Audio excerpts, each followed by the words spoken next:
Well, thank you everybody for joining us for yet another Monday Masterclass. Scott is here with me, and I was thinking about this, Scott. I think I've been taking the easy topics, and you've been taking the hard topics. So and this is actually, I think, a really easy one, and it's a really fun one, and it's how to build your market case. And so, this is our quick version of a business case. Many of you know that when you're in the front end of innovation, the thing that gets you out of that front end and into the costly development stage has historically been a business case. And ever since we started doing blueprinting in 2005, that's what we use. We went through 4 or 7 steps, and then boom, you do a business case, and man, you are in development stage and you wave goodbye to blueprinting. But a few years ago, we realized that not every project has to have that level of rigor. We also recognize a lot of our teams are just kind of, they just weren't finishing the job. They were kind of dying of exhaustion, And so we said, most of the really valuable information is done once you get your market satisfaction gaps at the end of preference interview. So let's take the first half of the business case, which has 12 steps in blueprinting, and let's call it a market case, because it does include the market satisfaction gap. And so now I would say 80 to 90% of blueprinting teams just do the market case. And, if I was leaning back on the psychologist's couch and he said, how do you feel about that, Dan? I'd say, well, I probably wouldn't have felt good, 10, 12 years ago, but I feel really good now. Because if that's all they do and they get a really crystal clear picture of what customers' needs are, I'm a happy camper. And for most B2B companies, that puts them so far ahead of where they were and their competition. So that's all in praise of the market case. Now let's talk about how we actually do these rascals. So we like to always go to the Blue Help section, because every Monday Masterclass, if we don't already have it in the Blue Help, Scott or I scurry around and we create a new article. And that's why I think you've been doing more of this than I have been, Scott. But I'm going to type market case, and looky here, we've got several articles that are going to talk about the market case. Let me just go and hit number 1, when to build a market case. That looks kind of nice early one there. And so that brings me up to when to build a market case. I don't know if you guys like this or not when you're in the Blue Help, but I like some context. So I'll always scroll down, and if I scroll far enough, look at the left-hand side. You see how it starts showing me? I like to know where I am. So I'm in the preference interview section of this and how to build a market case. So just to show you that one other way, when you come into Blue Help, you've got one on Minesweeper, everything else is on blueprinting. I'm going into the preference section here. And then when I get into the preference section, over here, you see a number of articles. I would say this is one of our most valuable, how to prepare for preference, like when you're done with discovery. But what I'm going to do is come over here, how to build your market case. And you can see we've got 3 articles on this. Now, I'm not going to spend a lot of time, but I just want to show you what we got here. When to build a market case is the first one. And so this is the abbreviated business case that I mentioned earlier. Here are the 12 parts of a blueprinting business case. And we're going to go ahead and just use the first 6 for a market case here. And it talks a little bit about when to use this and when to not. A rough rule of thumb is if you're going to have 1 person year or more of development, use a market case. If it gets up to 2 person years or more, use a business case. And if you go through the math here, there's actually some research by American Productivity and Quality Center showing we ought to be in the 20 to 30% of our total spend in the front end. It takes about 3 months to do a market case. That's probably exaggerated. Now that we're doing this virtually, I don't think it takes 3 person months, but let's keep it that. 6 person months for business case. So if I've got 12 months in the lab, I add 3 months on for my market case, the interviewing. Now I'm at 20%. So that's how we get to that recommendation. I would say this one is really important. I would say if your company isn't ready for full business cases, don't worry as much about this. But if you can get everybody spending a year or more in the lab, all those projects on a market case, it's going to be a huge win for your company. Okay, so that's the first article. And then if I click how to build a market case here, and I went the wrong way. I'm sorry. How to, hang on a second. 6 parts of a market case. That's where I want to go next. So this will describe the 6 parts that we've got in the market case. And I'll go into this in more detail with you. But there they are, scope, strategic fit, and so forth. And I'll show you this in just a minute in software, so I'm not going to spend a lot of time here. Okay. All right, so that was the second article. And then the last article here on building your market case, just takes a minute for the cut, there we go, is this one, presenting your market case. So we've got some tips for you here on how to present it. I think there's too many teams who are doing their homegrown presentations. They start from scratch. First of all, it takes a lot of time. Second of all, management knows that our human nature says we're going to talk about the good stuff, not the bad stuff. So using a template kind of gets rid of that problem.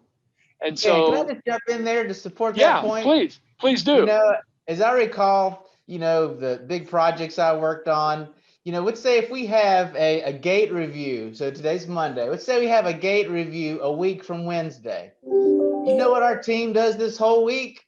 We work on PowerPoint presentations, making them look nice. Do we have the wording right? Does it look good? Because we're going to be standing up in front, and the communication's important.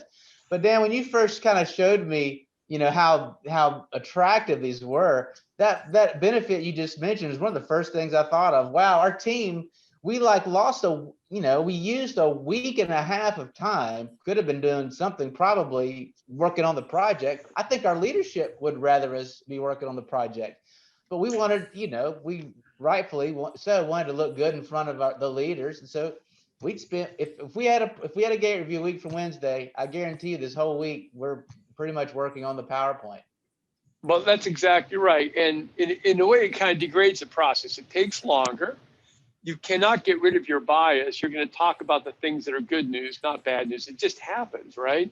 And it's not going to be as even-handed, and because this is going to be like a checklist. It's going to have everything in there you need to have in there.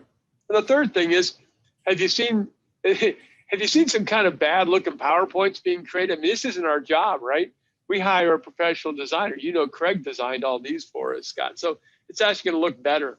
So yeah, great point, Scott. A lot of good reasons to use this instead of the homegrown thing. And I'll show you how to create this in just a little bit. We'll get into that.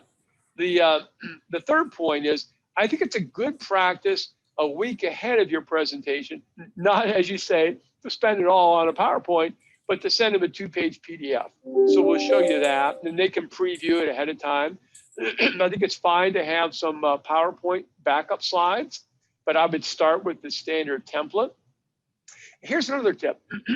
Keep your blueprinting project open on the, you know, as a backup. This is really powerful. People go, well, I'm not sure who sells to who and who buys from whom. Well, go ahead and you click on, if you've done it, go into your research sheet and show them the value chain, you know, the market structure. Maybe they've got a question. Well, really, do you think customers want this? Well, yeah. In fact, let me go to an interview we had with, you know, customer ABC. Here's actually what they said verbatim. Let me show you that sticky note. Like, wow, you know? And then the last thing is be clear about what you're requesting. Don't just say, kind of keep going. Say, I want to go in the development stage. Do I need some additional resources? Think about options. Say, you know, we'd like to go into the development stage, and we want is $50,000 in 6 months, and we'll tell you, and here's what we're going to report back. Because we still might not go forward. We may not be able to do this in the lab, but we at least want you to buy an option, pay a little, learn a lot. And there's an example of this you guys can get from here and so forth. Okay, so those are the Blue Help articles. Let's jump into the software now, and let's just walk through building that market case. It won't take too long. And as we always do, we take the first half hour for the topic, which, as you know, is market cases. And then we'll swing into the second half hour. Anything is free game. It might not even take a half hour to finish this whole thing up here. Let me go. I just opened up my software. I'm going to go ahead and click on the demo. And let me use this little maximizer here. By the way, if I threw you on that value chain, that's over here. in step 1.2 if you use the research sheets, and that's where you could have had your value chain. It's just that's what I'm saying. You can don't feel like it's all got to be on a PowerPoint slide. You know, you can you can take them into the software and show them the actual stuff. Open up the hood, and they'll be very impressed when you do that. Now I'm going to go to the end of preference 3.7. Before I do that, let me just remind you about this analyzing in 3.6 here, okay? So the software takes all of your interviews and it builds charts like this. And you can look at bubble charts and market satisfaction, you have stuff like that. But you want to start with this one. If you see some big standard deviations, that means these customers are not agreeing with each other, which violates our definition of a market segment, a cluster of customers with similar needs. And so this team said, well, let's look at North American and European e-retailers, and let's look at Asia. Notice they're all agreeing with each other. Let's go down the value chain. So these are market views. Think of them as market subsegments or market slices. So you can create as many of these as you want here, add new ones. And this really is going to be how you'll define your target market. So I want to be clear about this. You may go in and have interviewed, you make a paint resin and you interviewed all the paint producers, but you got big standard deviations because some of them were selling to paint contractors and some were selling to homeowners. And after you heard their outcomes and their scores, you decided you wanted to really pursue the paint contractor market. You could go ahead and that would then be what you're going to create your market case around. So your market case doesn't have to be for all of the people you interviewed. It can be for a market slice or a subsegment, okay? So having said that, let's go into 3.7 now. So really all you do is you just march your way through these 6 steps here. Now, again, it does say there's been multiple market cases, okay? So if you already were working on blueprinting and then we had this update to the software, you may need to go back and change that. That's in here if you need to make some changes. I'll show you where else you can change it. Otherwise, just work your way through these 6 steps here. So we start with step 1, market. Let me stop for a second. Any questions, first of all, on anything I covered in Blue Help or anything on those market views before we dive into the actual creation here? I'll just take a quick pause. Everybody okay so far? Okay. Sometimes I get going and don't give you guys time to just ask a question. So first we start with project scope. Now, you create a narrative up here and you might be saying, well, what do I put in that narrative? Well, just click the instructions tab here and it'll give you some tips on what to put in. Now you'll do a narrative for every one of these 6 sections and you'll see how that works. We developed the business case first and the market case. So there's a narrative sitting next to some graphics. And we did this on purpose. It actually boosts comprehension and retention by the viewer, in this case, your executive. And that way, your narrative is kind of describing the graphic. So think of it that way. Think of this as the speaker standing next to the tripod and projection screen. And think of the stuff on the right as the projection screen, okay? That tends to work pretty well. Now, some people say, well, Dan, you didn't make this big enough. I can't fit everything in here. Well, if you can't fit everything in here, it's not going to show up. So even though we got a scroll bar here, don't think it's going to really help you. And people say, well, is that a problem? Well, once Pascal was writing a letter to a friend, and he closed the letter this way. He said, I would have made this letter shorter, but I lacked the time. And what he was saying is it takes some effort to make things condensed and to make things concise. But you need to do that. We don't want you to have more than this amount of space, frankly. And so work at that with your team. And some of the better wordsmithers on your team may be able to do this with a little more panache than the rest of us. And then over here, you put in your division, your business, what this market segment is. Are you in it today or not? Then when your project review will be, and if it's new or existing technology. So that one's pretty simple. It's going to carry over your teammates. If you don't like it, click Manage Team, and it'll take you back to the menu where you created the team. That's pretty simple. Let's go on to the next one, strategic fit. So there's two areas here. The first one is, how close of a fit is this with our current capabilities, our current competencies? So this is where you go in and you say, well, no, we don't, none of these are our customers today, or yeah, we know this, we invented this R&D know-how, whatever. So you go ahead and you fill these in here. And is it a bad thing if we've got a big empty space to the left, to the right of the blue? No, it's not a bad thing. But by golly, I better talk over here how I'm going to deal with the fact that these are not my customers today. Or if it looks more like this, and my application testing in this area is really, really weak, well, guess what? I better talk about a lot over here in the narrative. I better cover that application testing. And then down below here, someday we'll put this in just for Europe and just for US and just different continents. Right now, it's a global thing. So all you do is, there's going to be a little label coming up by North America. And you might say, this is our initial target, we're going to target it later, we don't really know. Or you can put anything in here. Who wants to market here?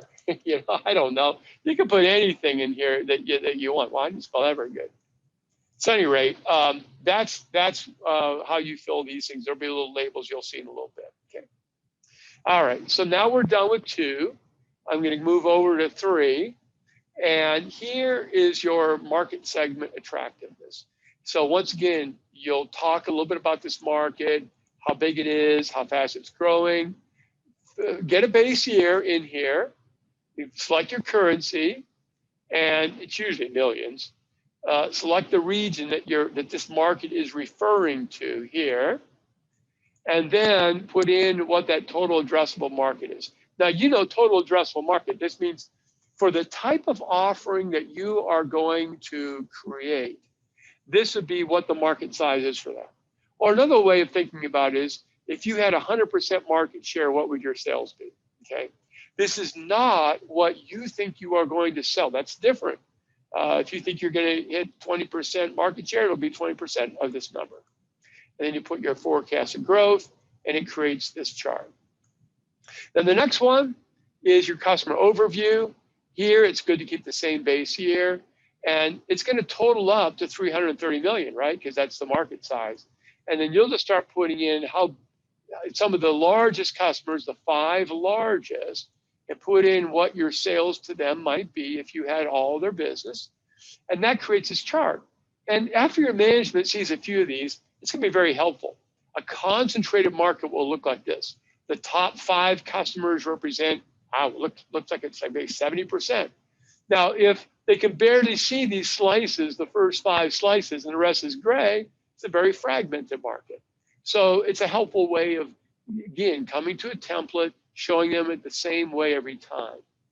And the competitive overview is basically the same, except instead of what your customer sales are, these would be your expected, as best you know, the sales of your competitors. And if you're guessing at some, let's just say here, we're kind of guessing, these are rough estimates. Again, this is your narrative. These are your PowerPoint slides, if you can imagine that. It's also sometimes helpful to list some alternatives to your technology. So up here, you might put people who are doing what you're doing. Let's say you're making welding machines, and these are the other people that make welding machines. But there's also people that make structural epoxy adhesive. There's people that make mechanical fasteners and rivets and whatever, okay? So that's not bad to put in there. Now, sometimes in a fragmented market, it doesn't make sense to put your competitors. You might even put class of competition here. There's different ways of using this chart. So you can be pretty flexible with this. And again, just describe it over here, what you're doing. Now we get to the granddaddy. This is your market satisfaction gap.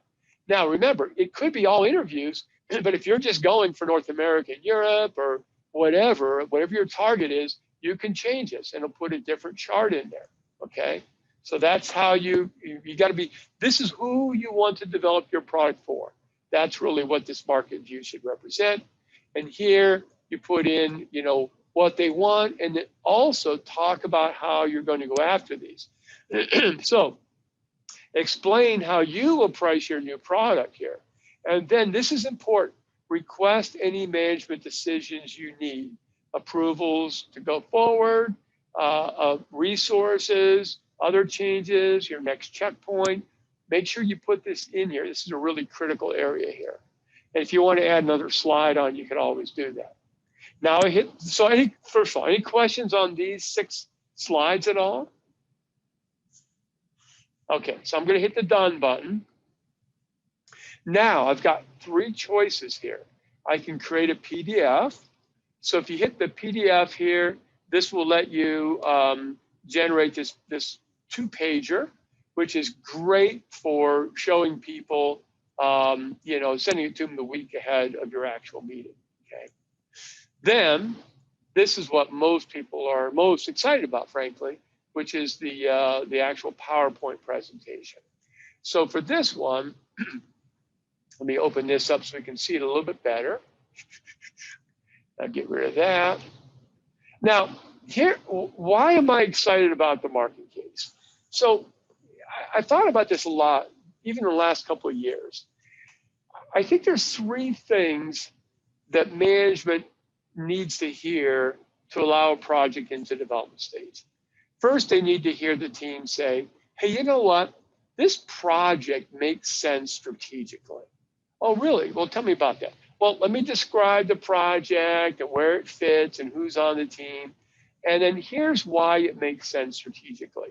It makes sense strategically with our current capabilities. And when we have weak ones, here's how we're going to build them up. If we get into this area, we'll be better poised for other strategies.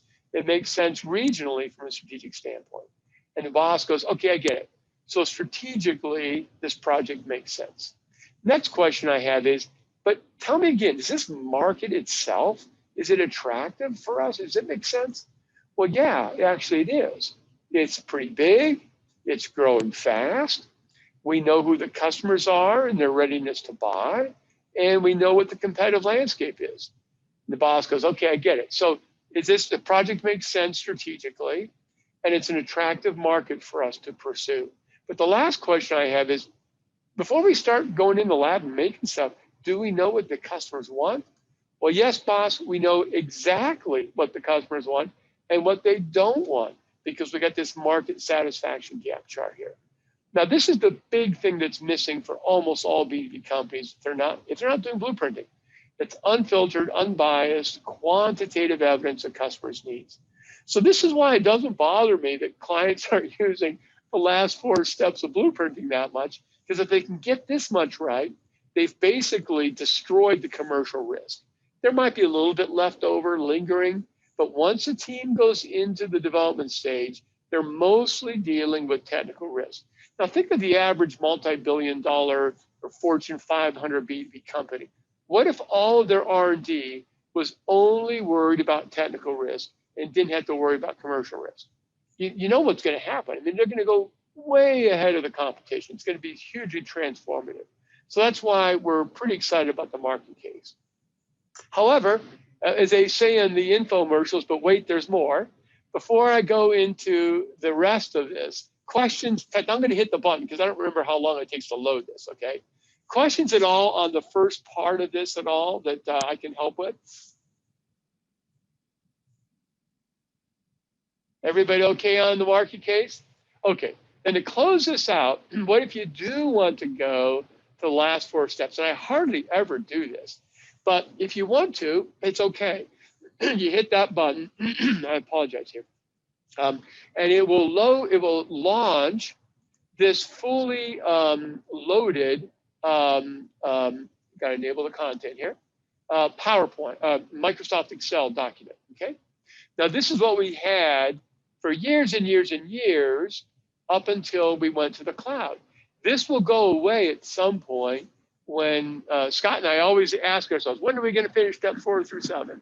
And it'll probably be sooner rather than later, but this is what will get converted to the cloud. But until then, you'll see that it starts with step 4 and moves on.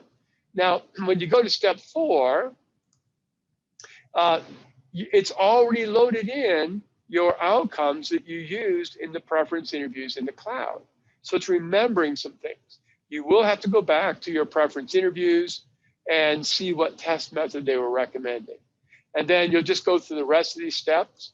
Step 5, you'll click on that. And lo and behold, some of the charts are already filled in. Actually, they're the same ones that you have in the cloud in a little prettier format. But what you don't have in Excel is the market. There's an outside-in score and some other charts that have not been created yet. Then you'll go on to step 6 if you choose to. This is where you do some light technical brainstorming. And this is, I just launched, it's fresh, so it's completely empty. I probably should have brought up a demo.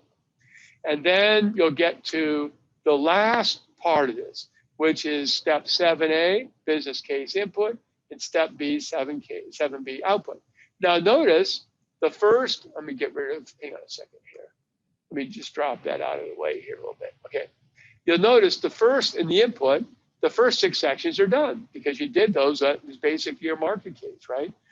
And then, excuse me, you do have to click up here and tell it you want to do a full business case. Hang on a second. That was the market case. That was the business case there. Okay. And now it'll have the remaining 6 sections here. Excuse me, I apologize. Let me take another drink here. Now we go to 7B. Now we go to 7B, and this historically has been where you have your output. And so the first 6 sections will be basically what were in your market case. And then the rest is going to look blank because I didn't bring up the proper demo. But you'll have your new product design, you'll have the technical plan, your project plan, your major risks, your finance plan, and then your management approval here. And so that's how you can go ahead and do the whole business case if you want. And we can get you a template on that if you're interested too. So questions at all on the market case, going to the full business case, when we do which, when we do the other, anything all that I've covered so far before we kind of open it up for just any general questions. Tell you what, Dan, while people are kind of forming their thoughts a little bit, you know, I described the great benefit or what it would have been to me as a team member when we had a gate review coming up. But, you know, at a later point in my career, I was sitting on the gate review committee and people were presenting their essentially market cases to me. And then I had a different problem, which was I'm searching, they're giving me lots of technical information and details about the design. And I am desperately searching for, does anybody want this? And how do you know that? And it would have been a great benefit to have these market cases. Because for one, I could kind of relax because I know the sequence, it's going to be presented in a logical sequence. How does it fit in the strategy? And then when it comes time for that, for the MSG, for the data supporting the fact that there is an opportunity, I know what to look for. I would have understood it. But without this, I found it quite challenging to sit on those committees and try to understand if there was really a market need for what was being presented. Yeah. You know, when you're on a review committee, you know what, one of the things you're really trying to do is you're really trying to understand how thorough the team has been. In a way, you're lending them your authority and your credibility. And if you feel like they've really been thorough, then you're more comfortable. I just had a quick meeting with another client. It was on our Minesweeper product, but it applies to this as well. I told him once I was responsible for starting up our first chemical plant in Asia. It was in China, a little suburb of Shanghai, a long time ago. And the president said, "Well, Adams, have you thought about this?" And I took my Gantt chart and I put it across a big, nice, cherry polished conference room table and said, "Yes, sir, that's on line 72." And he said, "Okay, well, Adams, did you think about that?" And I said, "Yes, sir, that's on line 148 or something." He goes, "Okay, Adams, good work." Then he went on and he beat up some other team leaders, for their projects and so forth. And what it taught me was If I can show that I have been thorough, that I have a plan, that I've been exhaustive, then management is much happier, and they'll move on and worry about other things. When you have a market satisfaction gap, as an example, they know you've done it. When they see you've done the discovery interviews, they know that you've got all the outcomes you need to. And so this is a way of transferring confidence, if you will, to management. Great. Any questions at all on any of this? We do have a All question. right. We have a question Yeah. in chat, Dan. And by the way, feel free to put them in chat or feel free to unmute yourself. But here's the question. Could you possibly bring up the financial slide? It was second to last in the business case and show what all is included there. Yeah, great. So let me go there. And I apologize that I did not give you a demo that's filled in with the data. Oh, this one does have some default data. That's good. Okay. So let me show you first what the input looks like, okay? Let's go over the 7A, which is the input for this. And what do you need to know to fill this in? So I'm going to zoom this up a little bit so you guys can see a little bit better here. A few more bumps here. Okay. So all you need to know is the stuff in white. Now, let me also tell you, I'm a little bit conflicted about something, okay? A lot of companies start putting financial models together way too soon. The very, very earliest you should even think about doing this, in my view, is right before the development stage. Anything before that is just guessing, and why are we wasting our time kidding ourselves? But even at this point, you have not entered the development stage. You don't know what your technical solution is. So do you really know what your costs are going to be? There's a lot you don't know. However, it's probably not inappropriate to put together a very rough version of this. And then as you go through your development stage, to refine it. But the caution I would have here is, if this is the first view of putting a financial model together, at the beginning of the development stage, be very clear that this is very, very rough ballpark at this point. So what do you have? Well, here's where you roughly will know you get to guess at your unit pricing. It's helpful to know where your competing products are. That's not critical, but your sales volume is in here.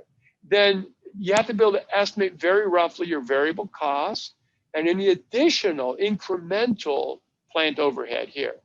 Now that's ongoing.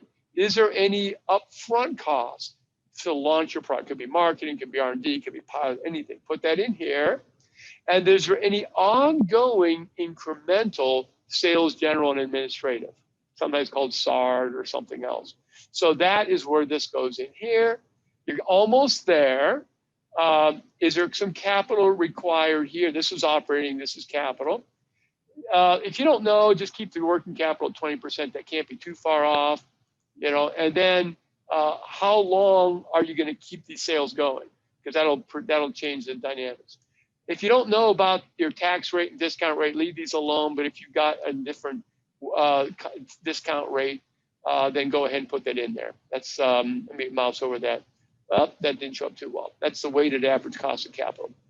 Okay, so you don't have to have a lot in there, but when you do put that in there, that's what will generate this. So let me go and show you the output here.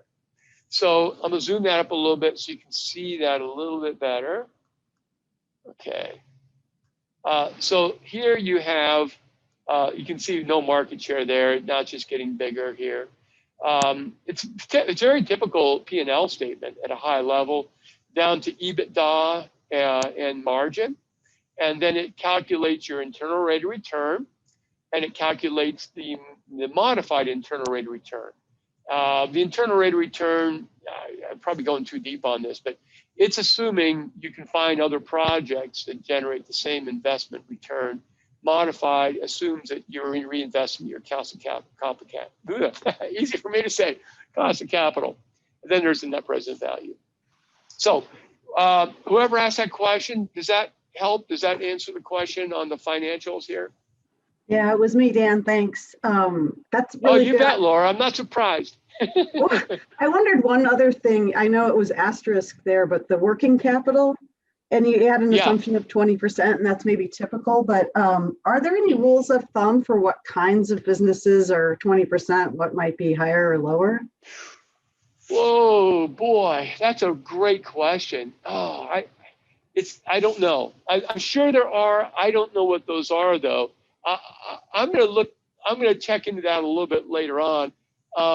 It's funny. We've got we're working with a Minesweeper client right now that's going to go after a gorilla in their market, and one of the things they're hoping to use as a point of one point of differentiation is lead time. So I said, you better put in some heavy duty working capital. That'd be an example if you're counting on lead time. But Laura, we divide B2B into 4 categories: material producers, component producers, equipment producers, and service suppliers. And those are the 4 categories. And I'm going to look that up because I'll bet you they're different for all 4 of those. So I'll look and see. If I find something, I'll let you know on that, okay? Sounds good. It's funny because I was just recently asked for that, and I'm like, I don't even know how to start to figure that out. I know it requires knowing how long you have to hold, from the time you buy the materials to the time you ship, but it's hard to get that data. Well, and here's the other thing. Depending upon what you're making, you could have a lot of in-process inventory. I'm not sure how that would compare, between those 4 classes, but you've got the finished goods inventory, and every product is different, in terms of storage specialization.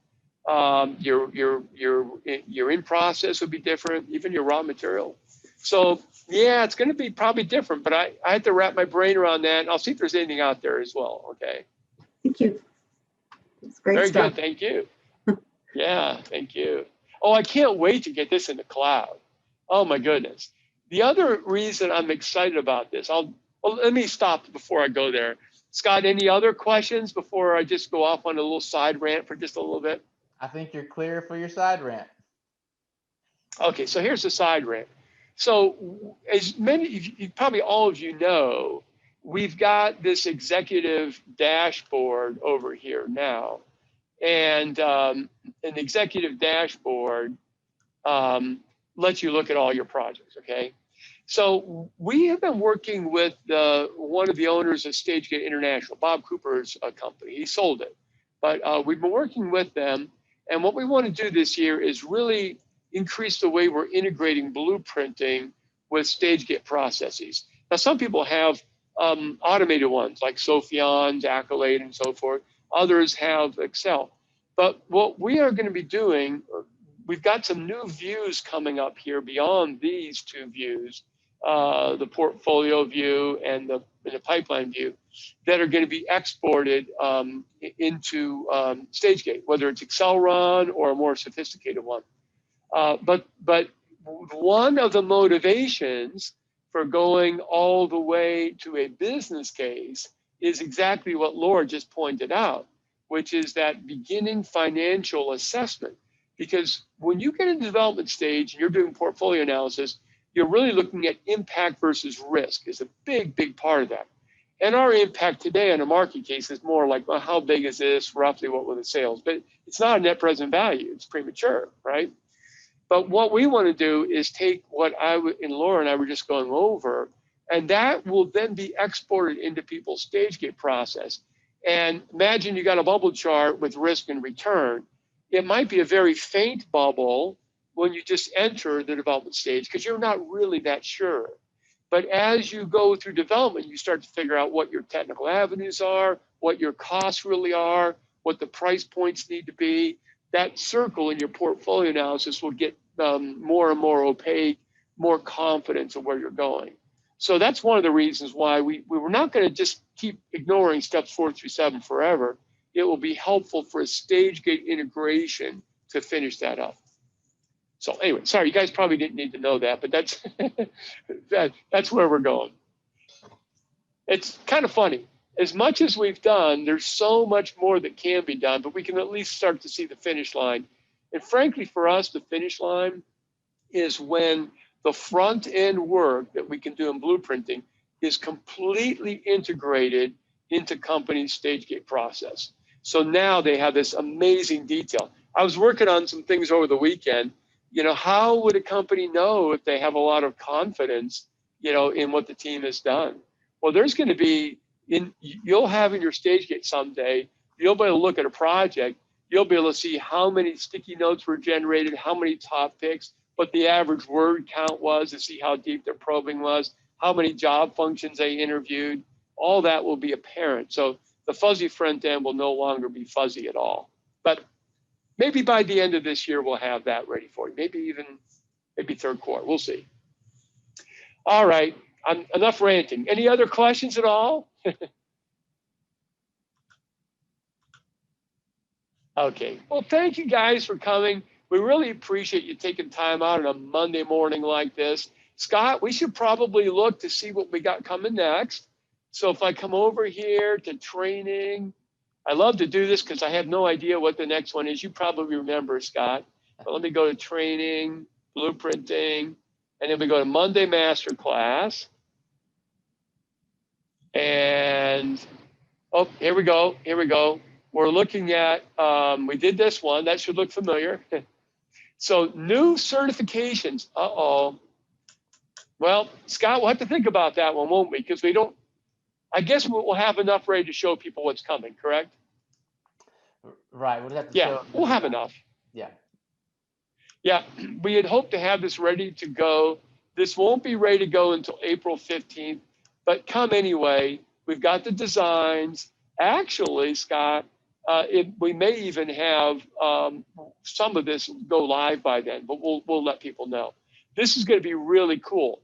If there's going to be, we're going to have a certification process for practitioners, and we're going to have a Blue Belt certification. It's going to be all brand new. We'll describe to you what the requirements are for that, how it will work. And my prediction is it's the people coming to the Monday master classes who will become the first certified practitioners and certified Blue Belts on the planet. So you guys are the ideal audience for this. And I also predict that this is going to be a big thing when people want to, look for a new job, put it on their resume. We do get companies saying, who do you have out there that's got blueprinting experience? And this will be a way of proving your expertise. So come on back in 2 weeks and we'll go over that, right, Scott? That's right. Okay, any last questions? All right, well, thanks everybody. Have a great rest of the week and we'll be talking to you later. Drop us an email if we can help.